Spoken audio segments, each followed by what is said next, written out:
Silence is a currency. On the oath of the seas, the crew learned to spend it wisely, because in waters like these, noise doesn't just attract attention, it invites death. They anchored in the blind spot of the world, a swamp where the fog tastes like rot and the trees look like drowning men.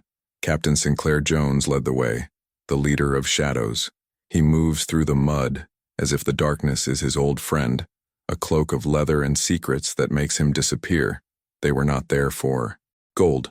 They were there for an answer. Alvida's eyes, green and sharp as cut glass, found the path where others saw only walls. Brutus was their hammer, not a machine, but a man built of iron will and scavenged metal. His silver teeth gritted, his prosthetic leg digging into the earth, forcing the ancient stone to yield. And just like that, the prize was in their hands. Cold, gold, heavy with history. It felt like victory, but victory is often just a trap waiting to spring.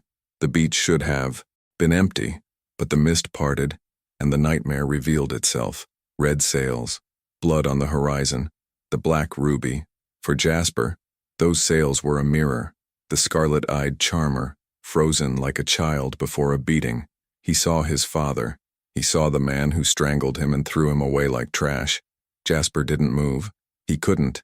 But Panko Lester didn't see a ship. He saw the ghosts of his wife and daughter screaming in the fire. The butcher of the seas woke up. Sinclair tried to hold him back. He tried to use reason against a man drowning in grief. But you cannot reason with a wound that refuses to heal. Panko screamed. He fired a single shot into the dark sky, and with that sound, he signed their death warrants. The response was instant. The silence didn't just break, it shattered. Cannon fire turned the beach into a slaughterhouse of sand and fire. The black ruby doesn't warn, it erases. They ran, not like legends, like rats.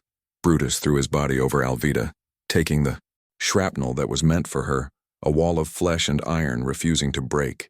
Sinclair dragged Panko through the surf, saving the life of the man who just tried to kill them all.